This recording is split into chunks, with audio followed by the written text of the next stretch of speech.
We're live on a Sunday morning once again, bringing you an informative hour of Media Monitor with me, Alicia Jali. Coming up on the show, who will be our next public protector? Well, that's the big question. Do stay tuned as we scrutinize that candidate list. It seems like it's all systems go for the next month's elections. An analysis of the 2016 Community Stats Report. Then we wrap up by visiting the Kingdom of Lesotho as we look at the very latest SADC efforts to bring about political stability there. It's 900 hours Central African time. Good morning. These are the news headlines. Messages of condolences are continuing to pour in for businessman Don Mkhwanazi. The 63-year-old founder of the Black Management Forum died of a heart attack yesterday morning. Once again, patrons of one of Africa's greatest horse racing events pushed the style envelope from eccentric to extraordinary. This year's theme, of course, leader of the pack, sprung to life. A melange of designs and creations at the Durban July. Well, the Stormers ran a mark in the final 16 minutes of the game as they ran in 4 answered tries to wrap up a glorious 57-31 victory over their hosts, the Melbourne Rebels, at Ami Park in Melbourne in their Super Rugby clash yesterday.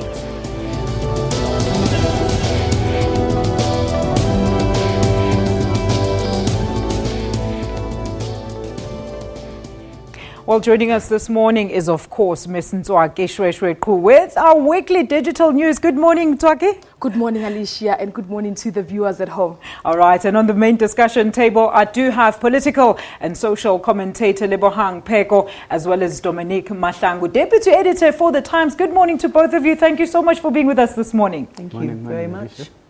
All right, and so okay, let's start with you. I mean, it was a busy week on social media, but do take us through the paces.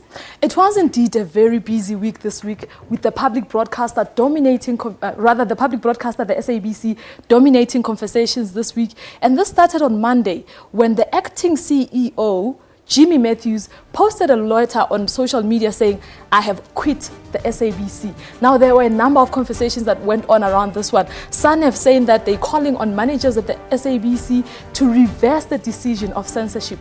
Now, the SABC continued to dominate conversations until Friday, where we saw hashtag Black Friday trending, where journalists from across the country in newsroom wore black, and some were picketing outside SABC offices here in Auckland Park, Cape Town, and some other parts of the area. The march moved from here, Johannesburg, to the Constitutional Hill, where the journalists handed over their memorandum. Now, interesting conversations going on there. And I want to read just one tweet here, which was from Kaya Dlanga, who says that when the press is not free, so we also not free. And these were the conversations that we saw dominating talks on the social media platforms. Of course, this is a developing story, so we're definitely going to be seeing a lot more of this. The SABC has announced a new acting CEO now, that's James Aguma, and the public broadcaster has assured the public that, well, there is no crisis here. So we'll see how that one goes. All right, what else kept you busy this week on social media? Okay, so we've now become accustomed to this. Racism, racist rant, all these conversations are always emerging on this social media platform. Well, this week was not different because we had this Adwana Lodge trending, and this after the owner of the lodge said that he does not accommodate black people or government employees. And obviously this didn't go down well with a lot of people. I mean, in one interview, he went as far as saying that black people do not have crowns and white people have a crown, and therefore they must be servants to them. Now, Mwakumaloha says, "In my honest opinion on the Sodwana Lodge guest house owner is that he is a mental case and must be treated as such. I'm not going to worry about them." Now, this wasn't the only race matter that was on the social media platform this week. We had the Rivers Church one. And here, the senior pastor at the church, Pastor Andre Oliver, went and said, in a sermon, said that black people are lazy. Obviously, this was a deviation from his sermon. He has since apologized, but obviously social media does not forgive. I mean, so Flo Ledwaba says, "Blacks are so lazy, hey, And then she had this very interesting quote, which says, if wealth was the inevitable result of hard work and enterprise, every woman in Africa would be a millionaire. And obviously captioned in that picture there, which is some of the conversations that we're having. And this one I found very funny.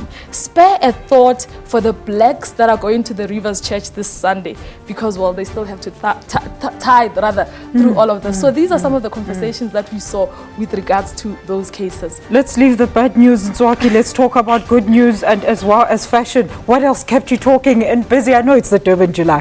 Definitely it is. I don't know if it's good news because we're here and we're not down there. Look. Even the president of the republic was down in Durban for the Durban July. And of course it was all about fashion. Absolutely. But you know what? The Durban July is not just about fashion. It's also about the race. The race is actually the matter. But how many people know about that race, Ntswaki? Who can tell you which horse actually won yesterday? I didn't know. I was concerned with the fashion, but I did eventually find out that the conglomerate is the horse that won the race. So, yeah, fashion and horse race. So let's keep it there. All right. And of course, how do we wrap up this week's digital media? What was the biggest story that also came through this week? Okay, so finally, we have this grandfather here who broke the internet. Literally broke. You know, he was on social media platforms, Facebook, Instagram, Twitter, everywhere. Everyone was talking about this, the world's sexiest grandfather, they were saying. So he's from Texas. We have found him. So we'll see how it goes. He says that he's not 70, by the way, he's 50. Ntswaki, thank you so much. We'll see you next week. That was Miss Ntswaki Shweshweku, of course, with our social and digital media platform. I just want to ask my guest, good morning to you once again. Let's find out from you, what piqued your interest in terms of social media and digital platforms this week? Let's start with you, Lebohang. Well, there was one story which I think didn't get enough coverage at all, which is the flooding in Ghana. Nobody's talking about it. Over 200 people had been killed the last time I heard, across the country, northwest and the eastern part of Ghana. And I think for me this speaks to the way that we treat media and we treat the lives of black people. So it goes into the whole narrative of how African lives are devalued constantly, and the fact that media in and of itself feeds into this devaluation by the way in which we report. I was also very disturbed by some of the images of corpses which were being displayed in a very graphic, undignified and inhuman manner. And I thought that this was really, again, a really disgusting indictment on the level of kind of the hierarchy of lives in journalism at large, and also the way in which African lives are viewed as something that is really disposable and something that is not deserving and befitting of dignity, which is an ongoing gripe that I have. So that struck me because it was so underreported. You know, Lebohang, we actually had that story on social media about 2 weeks ago when the floods actually started. But they haven't ended. Still, they have not even reported on it. And they haven't ended. It's quite worrying. Dominique, what was your digital hashtag this week? For me, I think that the whole racism story, you know, it still defines South Africa in so many levels. I mean, it tells us that after so many years, you know, after 1994, we're still battling with this matter. What we're seeing, for me, is just on the surface of it, is that we still need to do more as a nation. And then even those who are saying that, no, look, it's past the apartheid system, they fail to understand that black people are facing racism almost on a daily basis, you know, be it at work, be it at institutions where we work, be in the streets of South Africa. You know, this freedom is still defined for us, especially the black nation. So for me, you know, the more these racists come out, the better, because of it allows us as a nation to say, look, the whole rainbow nation concept needs to be looked at, because of as we continue as a nation, we need to set up standards. You know, it's a pity that now and again there will be those who will try and define, you know, racism and say, just like the pastor in Sentin, to say, no, he's misunderstood. The bottom line is that he's got a worldview about Africans, he's got a worldview about South Africans. To him, who are not hardworking, to him will always be lazy. I just want to know, are there no black people in the church? That is are. my worry. No, they are. As I'm saying to you, that there will always be those who protect, who will come and tell us that, no, the pastor is being misunderstood. I mean, I listened to that clip over and over and over, and I can tell you, there's nothing that tells me that he's being misunderstood. All that they are trying to say is that, look, we enjoy him, he's our mentor, and is all of that. But the bottom line is that he goes on stage, he's a pastor, he goes there and misinterprets the entire sector of religion. You know, to come and tell us that we are not hardworking. If we are not hardworking, I mean, I will say South Africa will be a different country because of what you see, the buildings, the streets and everything. Whoever can come up with his own politics, but the bottom line is that it was done by our fathers, it was done by our grandmothers and grandparents. You know, Dominique, to ride on that point, you know, Lebohang was raising something earlier on an unrelated matter, saying that, you know, it seems like black lives don't matter. And this, I think, goes very far deep into the racism issue. After the break, we're going to find out the process of choosing the next public protector in some detail. You don't want to miss that. Do stay tuned.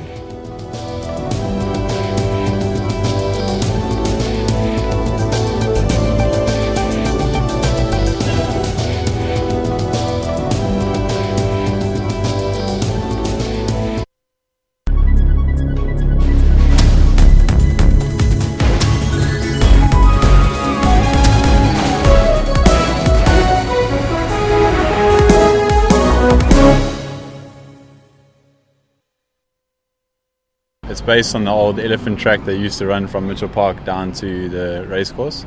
And they used to walk the elephants down. And there was also an old tram that used to run down this road as well back in the day. So that's why we've got the tram in the background. And instead of just showing the elephants in terms of portraits and faces and that, we thought just make a little silhouette in the tram, something different, eh?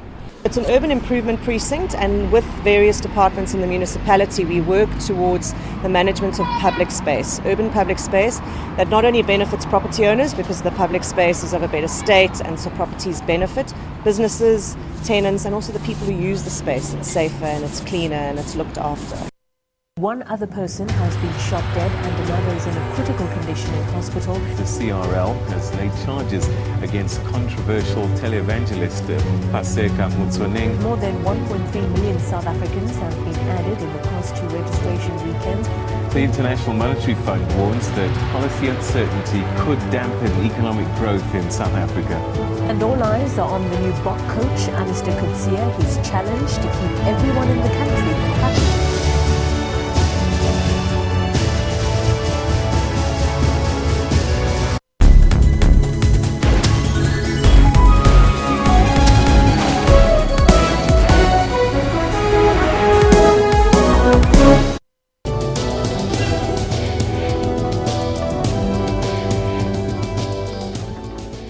Welcome back to Media Monitor. Now, the public has until Friday to submit their objections to the 59 names that have been shortlisted to take over from outgoing public protector Advocate Thuli Madonsela. Now, the race to find a new public protector is proving to be a very interesting one among South Africans as they deliberate on who should succeed her. And for this discussion, we're very pleased to be joined on the line by Dr. Makosi Khoza. She is the chairperson of the multi-party that is actually tasked to find the new public protector. Doctor, very good morning to you. Thank you so much for joining us this morning. Good morning. Doctor, look, I mean, let's talk about this. I think the public is very interested in the process of choosing this candidate. Briefly take us through that, and how transparent was it? Well, the process is very, very transparent. I've had interviews with so many radio stations and civil society organizations, and many people have actually even gone to an extent of recommending the questions that as the panel we will be asking the nominees. So it's actually very transparent. And again, as you rightly said right now, the members of the public can still even comment on those people that are now on our website and say whether they support them or they object on their nomination and to state the reasons why. Please go into further detail, Doctor, as to how the public can really contribute. I mean, can people still submit their objections to the shortlisted names? Well, they can do it in four ways. One, they can go into our website and lodge an objection or a comment, or even if it's in favor of a particular candidate. It also does help Okay. Number two, they can also send questions to us, to the panel, to ask the nominees. So they can do that as well. Number three, they can also invite in some of the members of the ad hoc committee to come and explain to them how the process will unfold, or how they can take part in the process. Whatever suggestions that they have, they can actually do that. And finally, they can even write to me to say, the chairperson, we would like you to consider the following individuals for the position of public protector, because we believe these people have what it takes to fill the shoes, the very big shoes of the current public protector. Like, Doctor, how soon will we find out then who our new public protector is? Well, I can tell you now that on the 13th there is a crucial meeting of the ad hoc committee. That is where we will be shortlisting, and we will decide on the number of the people that we will be shortlisting. And after that, soon after the elections, we will then have the interviews, which will be broadcast live on our Channel 408, and the members of the public will be able to see if we were fair in terms of asking people questions, or if we're biased as the ad hoc committee. So the public is going to be involved right through. Doctor, I mean, just one more thing. I mean, you did mention just now that people can actually write to you and, submit their suggestions. Where can they reach you? I want to put you on the spot here. Well, they can reach me. There is a normal website that I use, because the parliamentary one is very difficult to access when I'm in Durban. They can just write drmakosikoza@yahoo.com. All right. It's easy, Doctor, Dr. Makosikoza, Dr. Makosikoza. Doctor, and the Koza, the KZN Koza, not the one with the S. All right. Yes, at yahoo.com. And I do take their comments seriously. I mean, I've had engagements with the Southern Africa Bishops, Conference of Bishops. I've had Corruption Watch. I had the Mbuya Mzansi. All those people have also submitted things that I should consider going forward. Doctor, very last question. I mean, a lot of people also wonder, what kind of ethics are these candidates, chosen upon? What sort of skills do they need to have? One thing that I must commend the South African public on is that they've really applied their minds. Number one, almost 95% of our candidates have a minimum qualification of a bachelor's degree, especially in the legal field. And secondly, most of them, and in fact over 90% of them, they are highly qualified. They have over 10 years cumulative experience in the administration of justice. And these are key things that we'll be looking at. But that is also making it very difficult for us to decide. We also have judges who are nominees, and we also have advocates who are senior counsels. Thank you so much, Doctor, for that. That was Dr. Makosikoza. She's the chairperson, of course, of the multi-party that has been tasked to find the new public protector. On the line to us from Durban. And as you heard it here on Media Monitor, you can actually write her an email and, give your suggestions. I want to hear from my panelists. What do you think, Lebohang? You've got the list in front of you. I'm not even going to pronounce on these many names. 59 names. But I do think that one thing that's quite interesting is the level of interest that this has garnered. I don't think that previous to Austuli, to Advocate Madonsela, that was a level of public engagement and interest and even awareness of who or what the function of the public protector is. So she has really, her tenure has in so many respects upped the bar, and it has also given us the kind of engagement that we should actually have with these sort of processes. That's one thing that I find very interesting. And I think, of course, she as an individual has set the bar very high, because now we're looking for people of a particular mettle, people who are seen to be non-partisan, people who are seen to be able to hold their ground and stand their ground under very difficult circumstances, which she has done, who will not be bullied under any circumstances. And I think also she has managed to be extremely efficient and rational, and show a lack of emotionalism in a lot of her rulings, and going after the very difficult cases, most notably, of course, going up against our own president regarding the expenditure of Nkandla, among many others. And then we have seen, of course, that the Constitutional Court agreed with her. Ultimately agreed with her. So she was, at the end of her tenure, has been vindicated in many respects. And I think that it will be very difficult to find somebody, but there's a lot of talent in this country. But this is now what we have come to expect. This is now become normative. The standard must not drop. No, it shouldn't. It can't now. It can't drop now, actually. Dominique. Yeah, for me, adding to that is that, you know, we don't need another Thuli Madonsela. What we need is someone who's going to take her work to another level. Because of people must not, think that South Africa is looking for another Thuli Madonsela. She has done her work. In fact, she has set the bar so high that we expect another person not to even go 2 levels down. You know, this process, you know, as Ms. Peck was saying, is that it has opened up the space. It has shown that South Africans now are interested in how they are governed. They are interested in how sections of society are managed. And I think that this should be taken broader to other institutions. Absolutely. That skills matter. You know, that's the message that we need to push, that as we set the bar high, the next person who must take over must not even disappoint South Africans, must make sure that it takes the job, it takes the work to another level.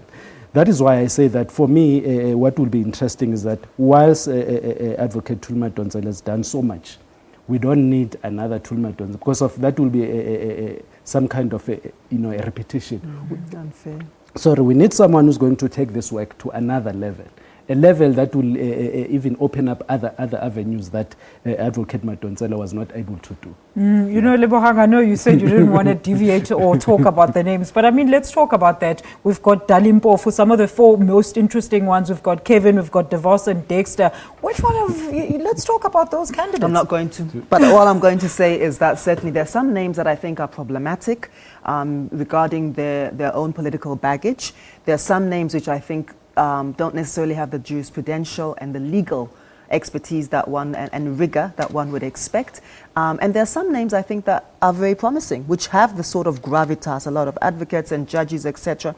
There are names which have a lot of gravitas. There is potential. And that's really what we are looking for. I mean, I agree with my colleague that we don't need another Thuli Madonsela, but we do need another form of excellence. We do need more excellence, and some of the names are not excellent in that regard. Some of them have got too much political and party political baggage, and I suppose those will be. I hope that those will be sifted out. And one of the things I think that's quite unique about Advocate Madonsela's tenure is I think she came at us unexpected, because we'd come to a point where we were used to a lot of these Chapter 9 institutions and different institutions of this nature being run by people who are perceived to be strong allies of the government, and she did something completely different. She has helped to take the Constitution to a place where it is supposed to be. It is supposed to be about independence. It is supposed to be about separation of powers, accountabilities, checks and balances. And this tenure of the Public Protector has helped us to put in place reinstate a very important check and balances, unlike some other institutions that one could mention. Dominique, any pick on those 4 names that we brought up for you? Yeah, for me, you know, what worries me is that whilst people were given a chance to decline, yes, others simply, I'll take them, chance takers. You know, they're taking chances. I mean, as I go through the list, some of them, I don't know whether they just woke up in the morning, they said, hey, maybe I can be the next Public Protector. What they are failing to understand is that Advocate Thuli Madonsela has set the bar so high, and has actually opened the public eyes in terms of their role in protecting Chapter 9 institutions. We're talking about a Chapter 9 institution here that has redrawn, you know, how we interact with our government and how government, you know, interacts with the public. So some of the names here, Alicia, I can say that we should not be taken for granted as a nation. That is why we need to set standards so high in all the institutions. I mean, I think South Africa has arrived at a space now where we cannot accept, you know, just because of we are popular with certain individuals, then you think that you are good for that position. As I say it again, education must be at the center and skills must be at the center of who we appoint going forward. And non-partisanship. Elaborate on that a little bit more, Lebohang. Look, I mean, I think that everybody has their own party political affiliations or party, and political opinions. But I think that there are some names which are so marinated in baggage that I think it will make it very difficult. They themselves have either political point scoring or very recent and ongoing, very problematic party political trajectories and spats, that it will be quite difficult for them, I think, to separate themselves from that. And it's not only about whether they are able to, it is about public perceptions. Absolutely. Can the public accept that this person has grown away and moved away from whatever their original baggage or situation was? And I think that, again, we have come to a point where, as the public, our voices have become much more vibrant in these processes. And what we think, whether or not it's true or not, is very important. All right. Yeah. Very quickly, Tom. I mean, to add on it, I mean, people now get surprised to read about the advocate Tulma Donzela's profile, that she was involved in ANC activities. But when she took over that office, none of us, suspected or even, had that knowledge of saying that she was once active in ANC structures. All that we saw was someone was dedicated to her work, someone was fair, and someone who put the Constitution at the center of her work. All right. Well, that's where we're going to leave it on the public protector. And of course, we're going to find out in no time after those shortlisted names are submitted to the public. We're going to take a very quick ad break. More Media Monitor shortly after this. Do stay with us.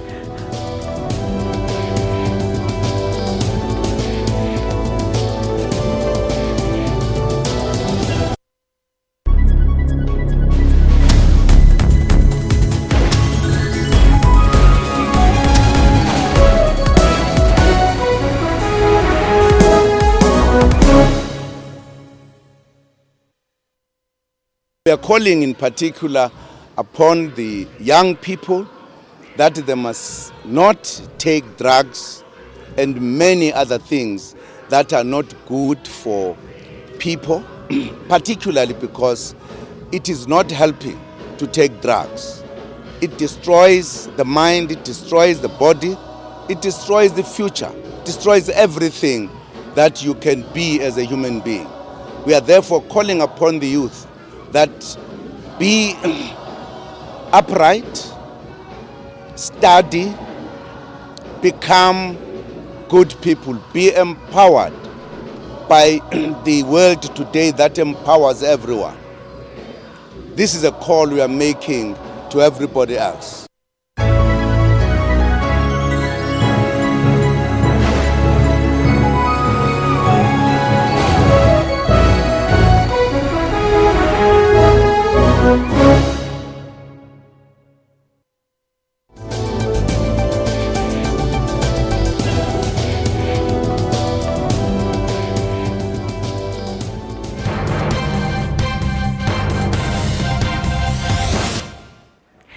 It's election time, and today we're exactly a month away from the local government elections, and political parties are pulling out all the stops to woo voters. However, a judgment still lingers on the NFP, which could see the party not contesting the local government elections. This after, of course, the IEC disqualified the party after it failed to pay the deposit before the payment deadline. Meanwhile, this week, the IEC Deputy Chairperson Terry Zelane said the Commission was equally concerned about the violent protests leading up to the elections, and they will further engage with political parties on this issue. But here's more on this clip. Says that the electoral process is a joint responsibility. It's a joint responsibility between ourselves and various stakeholders. So if there are events and processes that disrupt the electoral processes, we would be concerned as the Electoral Commission, but would also expect our partners, particularly the political parties, to do their best to make sure that the situation is contained and arrested, and that we are able to have these elections within an environment conducive to free and fair elections. So the violent protests that erupted in Tshwane were of great concern to us as a Commission. And we will continue to monitor the situation and have conversation with the political parties concerned to make sure that those kind of issues are dealt with, and we don't have those kind of challenges spilling into our electoral processes. But it is also important to indicate, as our CEO was saying, that we also work very closely with the law enforcement agencies. Our first prize, of course, is a negotiated settlement between communities and the leaders in those communities. And if we are able to achieve that, we will be happy. But in a situation where we are not able to arrest the situation, then there's still elements of unrest and pockets of instability, we would expect law enforcement agencies to deal with those issues. In relation to the issue of credibility of the organization, in the light of some of the things that have been happening, we are confident from our side that all the elements that are within the realm of the Commission that makes the elections credible, free and fair, we are in touch with the situation, and we will make sure that these elections are free and fair. But like I've suggested, we want to appeal particularly to the leadership of the political parties and community-based organizations to assist us to make sure that the environment within which we are having these elections is conducive to free and fair elections. We've heard the IEC's concerns. I want to hear your concerns. Let's start with you this time, Tom. No. I think what is at the center of what we see in our streets today, people fighting over positions, is that what I term the politics of the stomach. People view politics now as a gateway to a better life. And the space is narrow now. As the IEC has announced this week, so many parties, so many people are registered as independents. So others, in a way, instead of dealing with the issues on the ground, of saying that we are going to debate and then now going to make sure that the best within that society will represent us, they rather use other means to make sure either they protect their space or they remove that person who's already there. In either way. So that is why you'll find that there's violence within parties and there's violence between political parties themselves.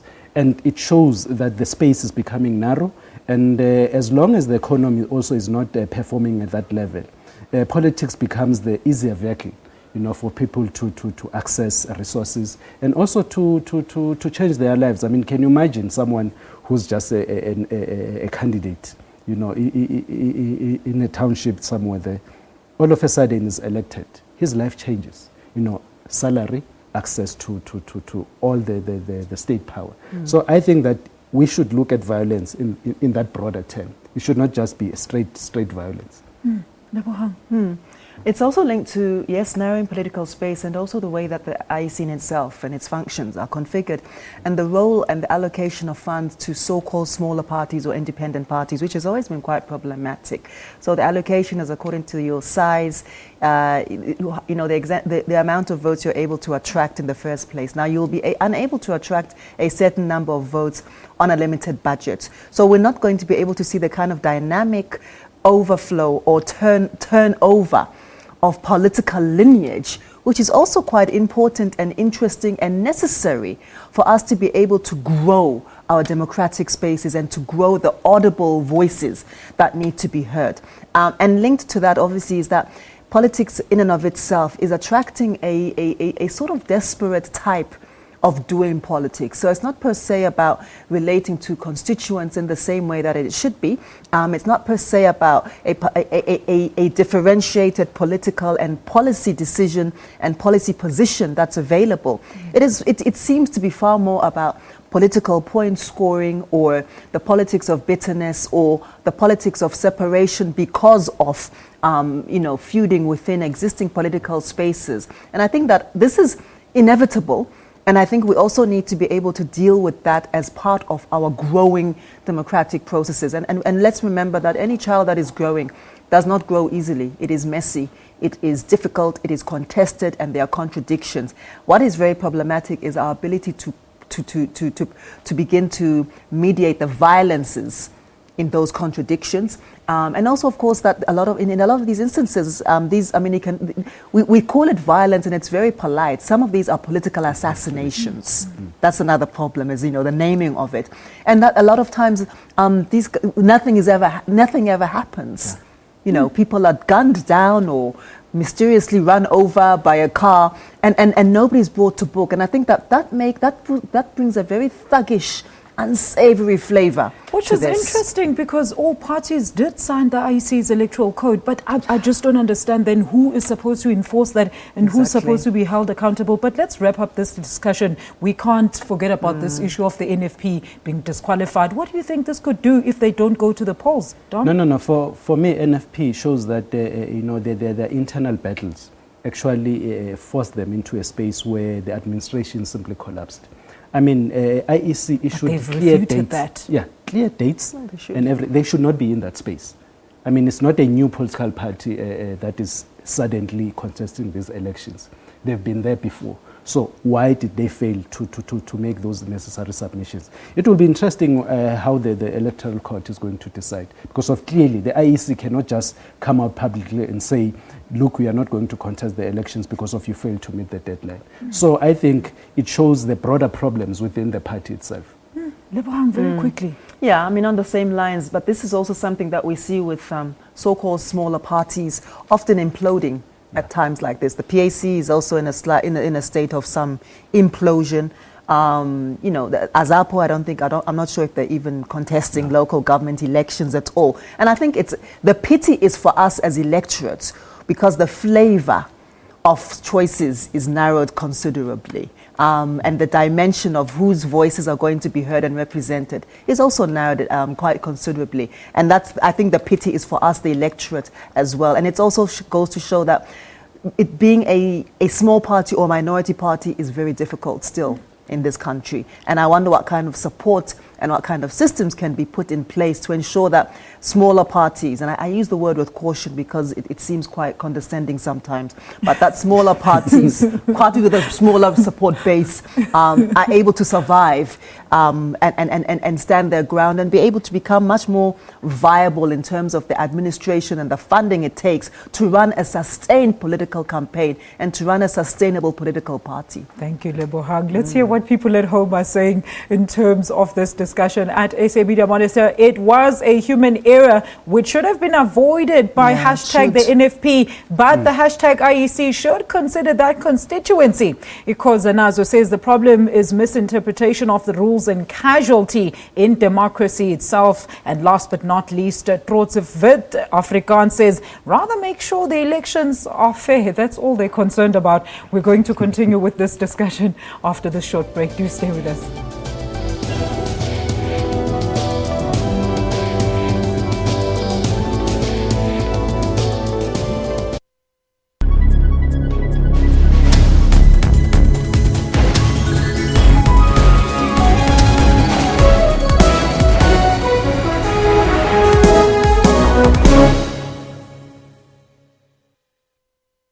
We want to educate the taxpayers that the tax season has begun and that it's about time that people start taking care of their tax affairs, because paying tax is a statutory matter. It's very important for the economy, and the economy where people pay their taxes performs very well, because from the tax money that we collect, as a tax authority we can build roads, schools, clinics and all amenities that our people need to have for their social being. What's wrong with Triple M? What is illegal here? Who is being defrauded here, Trevor? It is about the best interest of the citizens of this country. But the citizens are the ones who are playing, who are members or participants in this. If you put in 15,000 rand, after 12 months you get 1.2 million rands. I mean, who wouldn't go for this? Watch Question Time with me, Mpho Tsedu, Monday to Thursday at 5:30 p.m. on the SABC News Channel.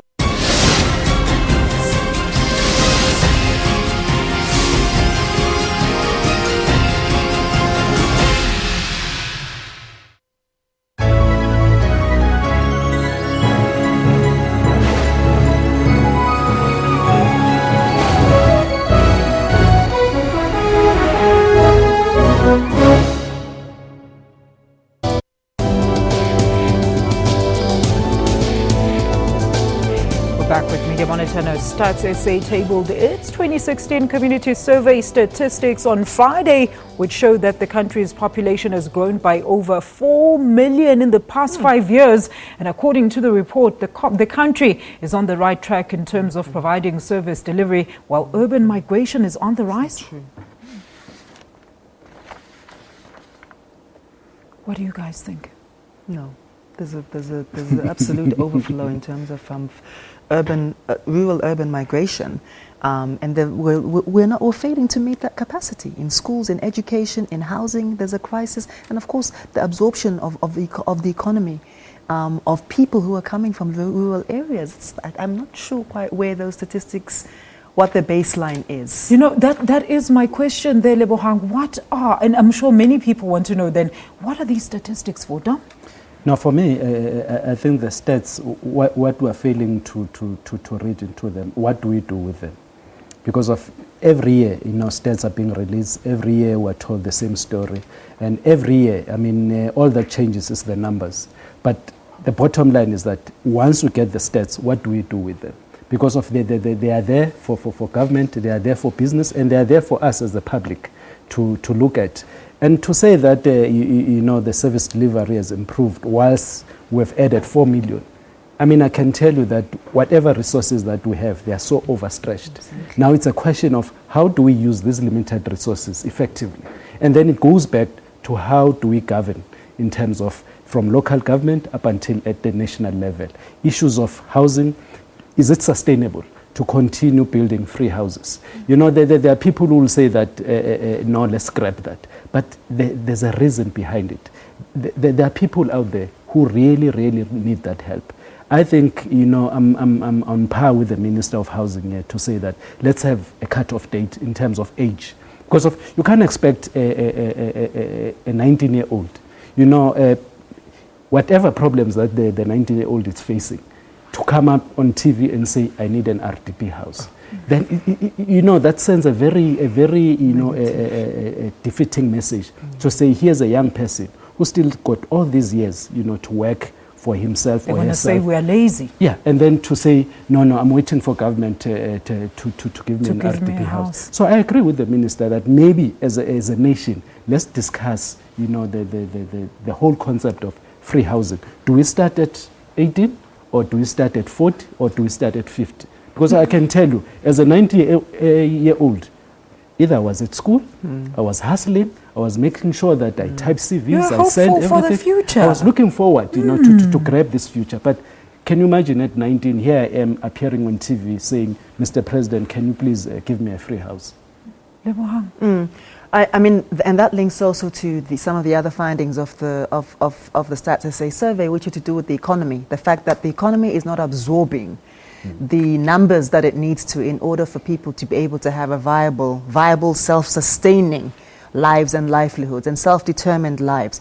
The statistics, I think, have always been contested, but they've gone up even in that contestation from about just over 24% to about 25%. Of course, many of us are of the opinion that those statistics are closer to about 40% in reality, which is extremely high, and that people who are aged 30 and under, their unemployment figures are far higher, over 60%. So we have a lot of young people, your 19-year-olds who are begging for houses, who are not occupied, otherwise occupied, who may or may not even have finished a matric or have a kind of matric which is suitable to enter higher education or to enter the workplace. But what do we blame that on then, Lebohang? Yeah, so I think we need to blame it on ourselves and on this dispensation which has failed to recalibrate our education system. We can't have a situation where you have a cadre or a cohort of people who, once they leave matric, still have to go into some FET college at great distress, personal and financial distress to their families and to their parents, to bridge that which should have been bridged during the matric. That should have, 12 years is more than enough time to build up particular life and cognitive skills. That's the one thing. No so we need to have a much more rigorous education system. We also need to be aware that we need to have multiple entry points and exit points in and out and between the economy and education. So whether that's apprenticeships and other ways in which people can engage in the market economy, such as countries like Germany, where you can apprentice your way into just about anything, including a law degree, by the way. You can, in theory, shadow your way into just about any profession, engineering, law, or just about anything. And I think that we need to think about multiple entry points into the economy and multiple exit points out of the education system, which can catapult people into being, self-sustaining. We keep talking about everybody's an entrepreneur, everybody's a Mark Zuckerberg. Well, not everybody can be a Mark Zuckerberg. For every Mark Zuckerberg that we keep on, waving flags about, there are millions of unemployed, disappointed young people. And Mark Zuckerberg was a white, privileged male. He already had the privilege of whiteness and wealth behind him. A lot of African youth do not have that privilege, and they mustn't be deluded into thinking that it's okay to drop out because you too will be a Mark Zuckerberg. It is just not true. You may end up under a tree, frustrated, smoking nyaope because you are not Mark Zuckerberg. You don't have privilege to buffer you. So we need to think about different shocks and balances that can then, shock absorbers in order to assist young people much more creatively. What message should we be sending to those young people then, Dom? I think as a nation, we should have a serious discussion about our education system. We should have a serious conversation, not a conversation that will seek, to please certain sectors. A serious discussion to say that, do we actually continue with the education system that says we celebrate your grade 12 results? Can't we look at other systems that says maybe at grade 10, that's where now we will begin to create two streams, technical and those who are interested in theory and other things. Because of a lot of young people who end up at universities. It's wasted time. Yeah, they were not even supposed to be there. And you find a lot of young people is creative, at a very early age. But because of South Africa is obsessed, I would use that word, it's obsessed about grade 12. Grade 12 is good achievement, but can we look at other streams? Because of it doesn't mean that if you've got a certificate from a university, you are already a brilliant person. You are going to open up these industries. It goes back to what you were saying, that it cannot be that when you read about these Americans who have made it, look at the support base behind early them. Skills identification. Yeah, others come from wealthy families, others come from a system, that made it a point that even if they drop out, but the system is there to prop them up, to realize their dreams. In South Africa, we're still battling, with the resources themselves. So most of the young people come from families who can't even afford to take them to an FET college. So that's where government needs to be more than creative. For me, I always tell even my cousins out there to say, look, whilst you can be obsessed about reaching grade 12, can't we look at other skills that you have so that we can begin as a family to try and help you to say, if you're interested in acting, can't you do both? Come weekend, maybe you're at the SABC or in another school where you are following your dreams. Because it cannot just be a certificate at the end of the day. Dominique, my director says you need a bounce. Give that man a bounce. I don't know if we can do that. It's time for another quick ad break. We're going to return and give you more news analysis from outside our borders. Do stay with us.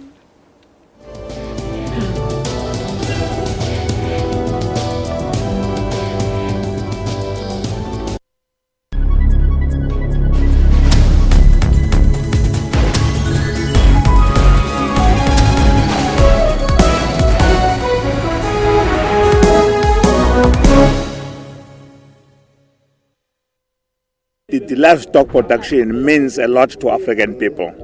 Each and every family has got 5 to 20 cattle. But in the past, some of them would die in winter because there's no feeding. Here today, we believe that farmers will realize the value of their own livestock and give credence to our call that says we need to develop and build rural economies. The program is a program that helps to remove the ill effects of the drought in terms of ensuring that especially the hard-hit animals have an area where they can be put into to fatten them, to ready them for the market. Because what we want to achieve is that farmers do not suffer a lot of casualties because they cannot feed their animals.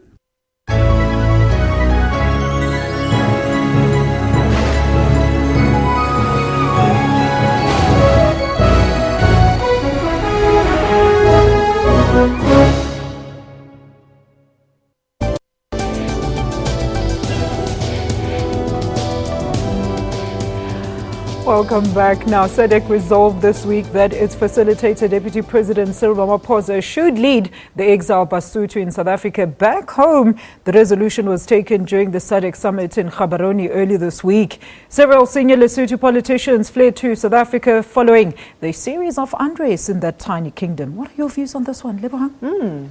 That tiny kingdom, I have strong sentiment because, of course, I've got my own Sotho heritage, so it pains me. The one thing is that Lesotho, for such a small country, has had a lot of influx. It has had so many internal fissures and so much internal disruption over the last 40 or 50 years. And there are two factors. Some people trace this genealogy even to the days of Leabua Jonathan, who actually compromised the power of the monarchy and made it very difficult for there to be any other spaces and centralized power to the extent which we still see the impact of that right now. The second thing is the number of party political entities that exist for a population of less than 2 million, by the way, about 23 or so. And again, it's kind of a culture of splinter parties, which are per se not necessarily set up because there is a fresh new mandate and a fresh new voice. It is again about, settling scores, or about really the notion that there's a dispute rather than resolving disputes within existing parties. People then set up, other parties. So the two main ones, which most parties now have their genealogy from, BCP and BNP. Thirdly is that we don't have a very vibrant parliamentary system. Now, what the opposition did over the last few months was to boycott parliament. And I don't know really whether that was a useful exercise. I think as a principled moral high ground, it has outlived its usefulness. Now it has just created instead a de facto one-party state. The other thing as well, of course, is that we have a rather stubborn, Tate Mosisili and others are Bamangala, as we would say, Gazesotu Bamangana, they are stubborn and they are refusing to accept the recommendations of SADC. And I think that the important thing is, again, are these recommendations binding? Are the Troika recommendations binding on SADC members? And I think that this is a question for SADC itself. Very interesting. In the configuration of SADC, and also what's odd is that when the house is on fire, a country will call SADC and say, please pour water on us. Now that the water has been doused, it's like, okay, take your buckets and go away. And I think that there's something very, very problematic about that model. Wow, Lebohang, thank you so much for that. Very quickly, Dom, let's wrap up the show. Now, for me, all elements in Lesotho are against them. I mean, you've got, that is why we refer to it as the tiny kingdom and surrounded by South Africa. The problem there, as Ms. Peck was saying, that less than 2 million people. You've got so many political parties. It tells you one thing. People rely on politics to make a living. And two, for you to get employed in Lesotho, either you are a civil servant or you're in the security services or you're a politician. So as a country, as tiny as that country it is, you cannot survive in that space. And two, you've got stubborn leaders. Leaders who can't think of the country going forward. Leaders who think about themselves and about their legacy. Oh, wow. Ms. Lebohang Pheko, thank you so much for joining us. Dominic Mahlangu, you guys were absolutely wonderful. And you at home, thank you so much for watching our show, Media Monitor. We do hope that you will join us again. Same time and place next week. From me, Alicia Jali, and the rest of the team, have yourself a blessed Sunday.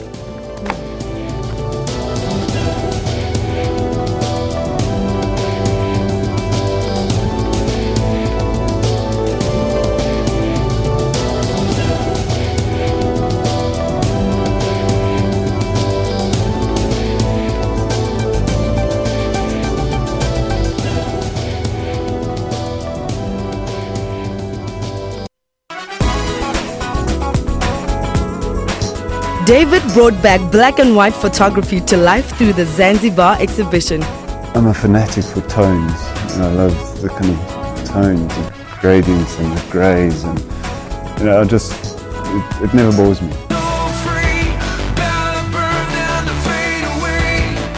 We're representing South Africa. I mean, we're flying the flag there, so it's a beautiful thing for us.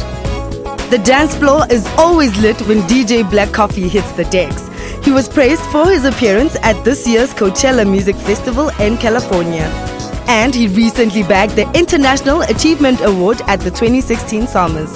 Catch trends for that 1 hour weekly dose of arts and entertainment news every Saturday from 12 to 1.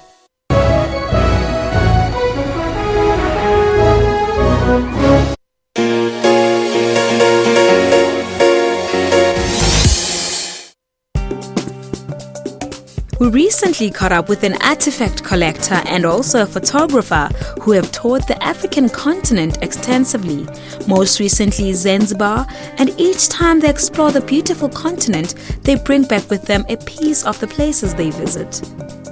I started 30 years ago in this game. I came down from Zimbabwe. At that time it was very hard to get a job, funny enough. So we started collecting artifacts in the Zambezi Valley and selling them on the Nickel Highway. I don't know if you remember the time when there were all those traders on the Nickel Highway. But I've had a long journey with tribal art and managed to travel all over Africa and all over the world, collecting what I call found objects, things that appeal to me, and bringing them back to South Africa. And slowly but surely, we've built Amatuli into a sort of business now that's 30 years old. It's done its time in the saddle. Amatuli is an extension of a journey traveled, a place where everything